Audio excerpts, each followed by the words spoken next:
Good morning, children, and welcome back to the digital classroom of Vikram Juneja. In my previous video, I had started with a short story, An Angel in Disguise. In today's video, we are going to continue the textual explanation of the story from where we had left. But before we do that, let me give you the recapitulation of the story. This story is about an unnamed poor woman who dies from excess alcohol consumption. She had been an outcast in her village due to her addiction, but her death brought the villagers sympathy, so they arranged a funeral for her. The woman had 3 children. A farmer decided to adopt the elder son John, who is 12 years old, thinking he can help him in his field work. Mrs. Ellis adopts Kate, who is a few years too young to work in any factories. She says that she's an undisciplined girl, but then she will grow up to be a clever woman. The youngest child, Maggie, gets left alone because of her health. When she was much younger, she fell from a window and the fall had damaged her spine. Hence, she was permanently bedridden. Everyone suggests that she should be sent to the poorhouse, but no one makes an effort to do something about it. After the funeral, everyone leaves without even a glance at Maggie, but Joe Thompson lingers. Joe works as a wheelwright in the village and makes wooden wheels for wagons and carts. Though he looks to be a rough man from the exterior, he is kind and loves children, but he and his wife are unable to have kids. Maggie sees all the villagers leaving and also notices that Joe is standing outside her hovel. She calls out for him and pleads him not to leave her alone. Even though Joe knows that his wife Jane Thompson won't be very happy to see Maggie, he carries the kid to his home. So children, this is the story till now, and we are going to read further. The story goes like this. Now, Joe Thompson's wife, who happened to be childless, was not woman of saintly temper, nor much given to self-denial for others' good, and Joe had well-grounded doubts touching the manner of greeting he should receive on his arrival. Now, as we all know, that Joe has lifted the child Maggie in his firm hands, and he is carrying Maggie back home, and he's very sure about his wife, Jane Thompson. He knows that his wife will not be ready to accept the child. They are childless, but the lady is not of the saintly temper. She doesn't feel she doesn't feel good at the seeing the happiness of others at present, because of her own condition, that she has been childless and she has lived that life for so many years that she has become the woman of vinegar temper. Mrs. Thompson saw him approaching from the window and with ruffling feathers met him a few paces from the door as he opened the garden gate and came in. Mrs. Thompson did not take time to reach out. She saw Joe Thompson coming from the window. From the window, she saw Joe Thompson, and with ruffling feathers, she met him a few paces from the door. And she was very quick in reaching out to Joe Thompson. He bore a precious burden, and he felt it to be so. Now, a precious burden. Maggie has been called a precious burden. Of course, she is precious because Joe Thompson has already developed in his heart love and affection for this girl. So he believed that this burden, this crippled girl, was not exactly a burden, but then she was a precious burden. So as his arms held the sick child to his breast, a sphere of tenderness went out from her and penetrated his feelings.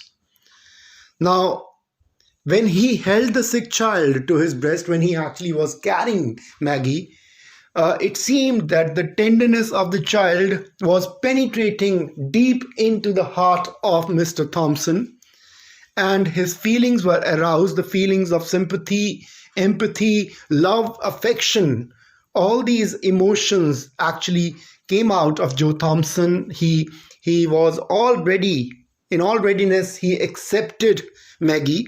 A bond had already corded itself around them both, and love was springing into life.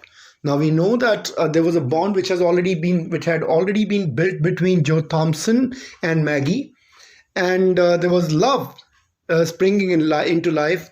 It's only Mrs. Thompson who was not ready to accept Maggie.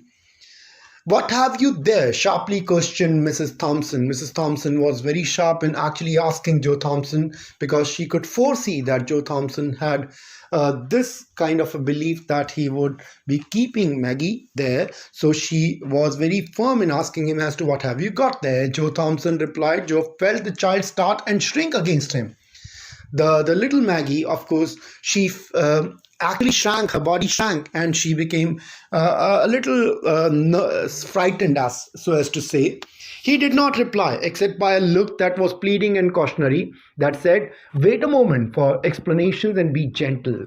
Now, Joe Thompson, of course, knew his wife very well, and on various occasions, when he would indulge in any kind of a scuffle with his wife, he would not enter into any fight. He would stay quiet to pass those moments of fight.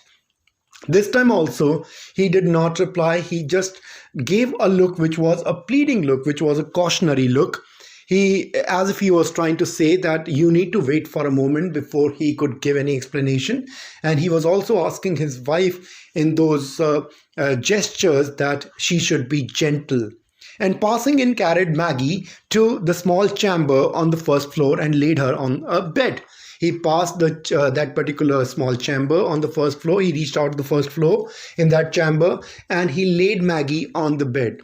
Then, stepping back, he shut the door and stood face to face with his vinegar-tempered wife in the passageway outside. He came out in the passageway. The wife had also come up to the first floor. He stood in that passageway facing his vinegar-tempered, the harsh-tempered lady, Mrs. Thompson.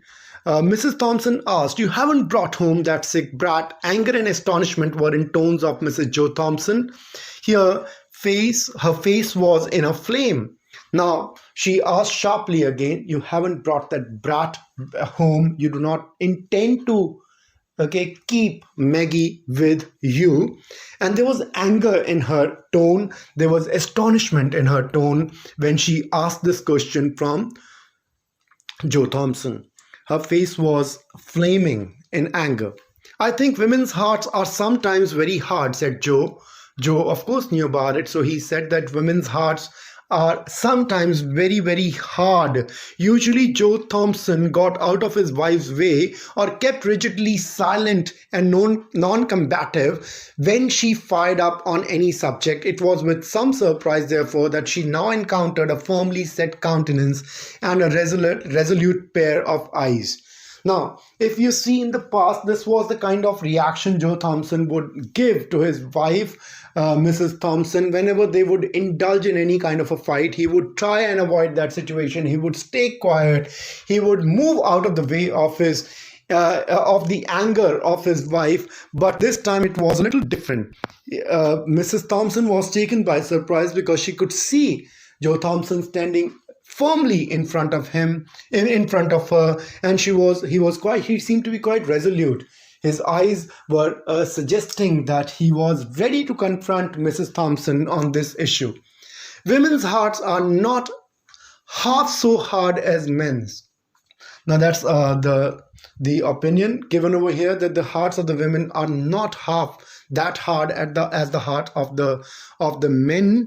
Joe saw by a quick intuition that his resolute bearing had impressed his wife, and he answered quickly and with real indignation, "Be that as it may."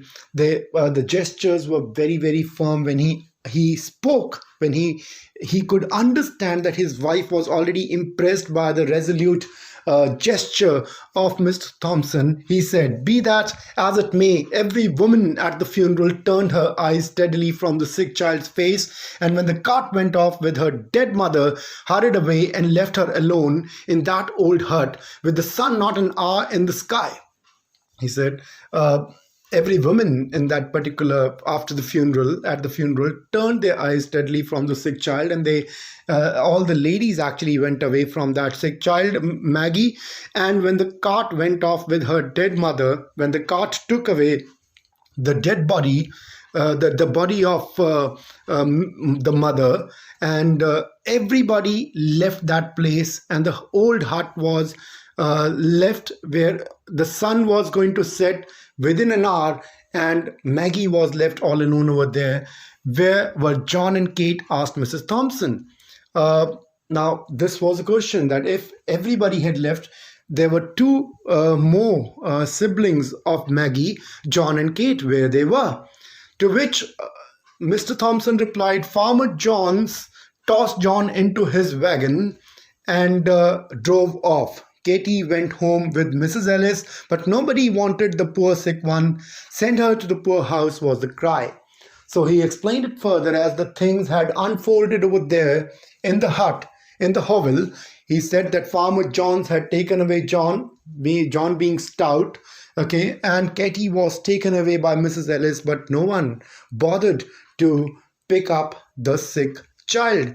And everybody was suggesting there that she should be taken to the poor house. Why didn't you let her go then? What did you bring her here for? So Mrs. Thompson asked sharply once again that if that was the opinion of every villager, you should have abided by that opinion and you should have let her go into the poor house. Why did you have to bring her here to our house? She can't walk to the poor house, said Joe. Somebody's arms must carry her, and mine are strong enough for that task.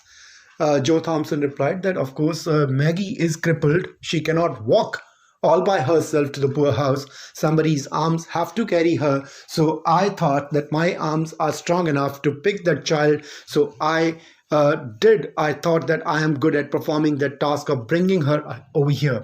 Then why didn't you keep on? Why did you stop here? Demanded the wife. The wife was actually shooting all the questions on Joe Thompson, and Joe Thompson was resolutely replying to all the questions. She asked further that if that was the case, as to why did you not carry on and did not stop at the poor house? Why did you have to stop on the way to my place? Because I am not apt to go on fool's errands. The guardians must first be seen and a permit obtained. There was no gainsaying this. Now, he said that I am not foolish. I do not believe in doing foolish tasks. I know the procedure. Mr. Thompson said that I know we need to take the permission from the guardians before, if there's any guardian of Maggie left, we need to get the permission from those guardians before Maggie can be sent to the poor house. It cannot be done without the permission of the guardians.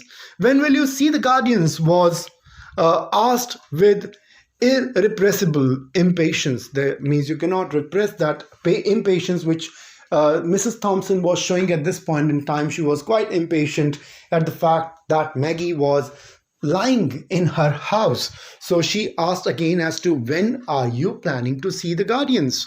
Tomorrow, was the reply of Mr. Thompson. Why put it off till tomorrow? Go at once for the permit and get the whole thing off your hands tonight. So Mrs. Thompson again was so very impatient that she said, why do you have to put it off till tomorrow? You can go right away and get rid of this girl, and you can take the permit and get the whole thing done away with. Jane, said the wheelwright with an impressiveness of tone that greatly subdued his wife, I read in the Bible sometimes and find much said about little children. Now he said something, he actually quoted Bible, Joe Thompson.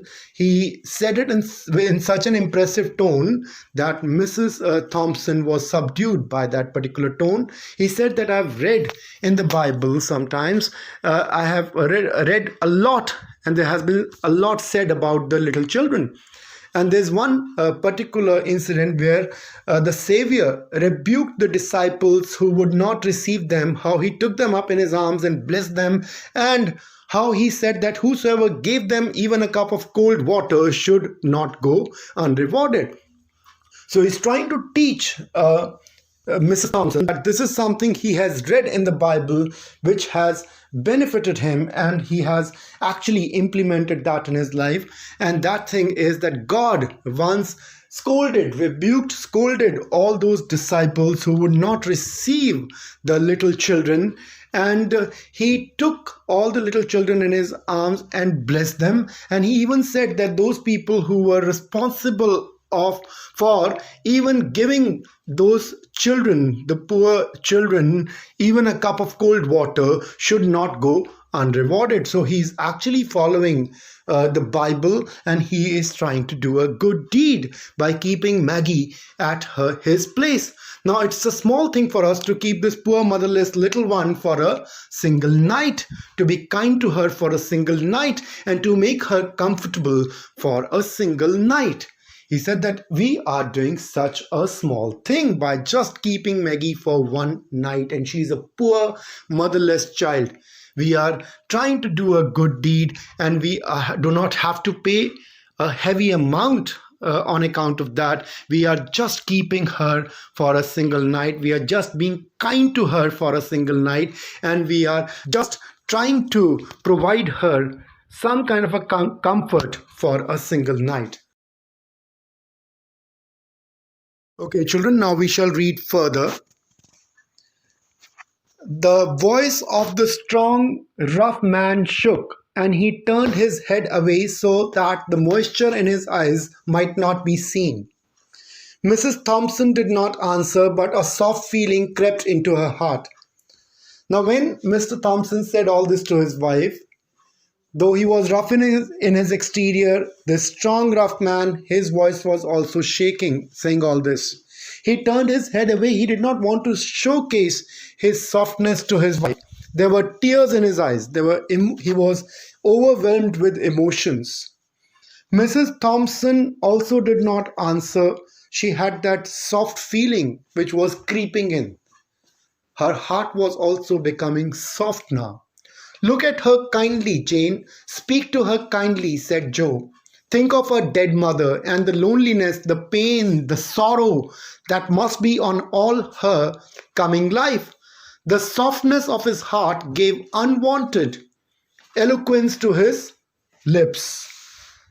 Now he suggested and advised his wife that she should look at Maggie kindly, she should speak to her kindly, she should think of her dead mother, she should think of the loneliness, she should think of the pain, the sorrow that must have been there on all her coming life, is going to be there on all her coming life.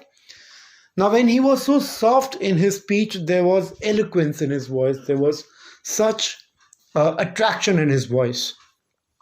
Mrs. Thompson did not reply, but presently turned towards the little chamber where her husband had deposited Maggie, and pushing open the door went quietly in. Joe did not follow. He saw that her state had changed and felt that it would be best to leave her alone with the child. So he went to his shop, which stood near the house, and worked until dusky evening released him from labor. Now, Mrs. Thompson did not reply to all this, but she quietly went into that little chamber where Maggie was lying on the bed. Okay, she pushed open the door, she went in quietly. Joe did not follow her. He had understood that Maggie is going to be safe now in the hands of Jane Thompson. Jane Thompson's heart had undergone a change, and that is something which had been read by Mr. Thompson. And he thought it would be best to leave the child alone with Mrs. Thompson. So he went to his shop, which stood near the house, and he worked till evening. Till the time, of course, his labor was, he had done his work till late evening, and a light shining through the little chamber window was the first object that attracted Joe's attention on returning towards the house. It was a good omen. Now, there was this light shining from the little chamber's window where Maggie was lying. That was the first object that he saw. when he was returning back home, when he returned back home and he saw from a distance, and it was a good sign for him. He had positivity that something good is going to happen. The path led him by his window, and when opposite, he could not help pause to look in. Now when he was to get into his house, the path which he had to follow, it led him by that particular window, which was a window of that chamber in which Maggie was lying, and he could not help himself pausing over there and looking in. It was dark enough outside to screen him from observation. It was too dark outside, and he was able to actually see inside. Of course, because it was dark outside, there was light inside, so he was easily able to see. He could see Maggie lying over there, a little raised on the pillow, with the lamp shining full upon her face. Mrs. Thompson was sitting by the bed, talking to the child, but her back was towards the window so that her countenance was not seen. Of course, her gestures, her appearance was not visible to Mr. Thompson because her back was towards Mr. Thompson. Mr. Thompson could only see Maggie. He could see the light shining in that particular chamber, and Mrs. Thompson was sitting by the side of that little child. Okay, from Maggie's face, therefore, Joe must read the character of their intercourse. If he was to make out as to what they must have been talking about, Joe Thompson was going to figure out from the face of Maggie only. He saw that her eyes were intently fixed upon his wife, that now and then a few words came as if in answer from her lips, that her expression was sad and tender, but he saw nothing of bitterness or pain. So he could see easily that the lips of Maggie were moving now and then, and it seemed like as if she was answering to the questions asked by Mrs. Thompson. There was expression of sadness, there was tenderness in her voice, but he of course could not feel at that point in time that there was any bitterness or any pain in the tone in which Maggie was speaking. A deep drawn breath was followed by one of relief as a weight lifted itself from his heart. Mr. Thompson felt greatly relieved, and there was a deep sigh of relief, as if there was a burden on him till now, and that had been lifted up because he had understood that Mrs. Thompson had readily accepted Maggie. So children, this is with regard to the second part of the textual explanation of An Angel in Disguise. We are going to continue with the explanation in our next video. Till then, goodbye. Have a safe day. God bless you all.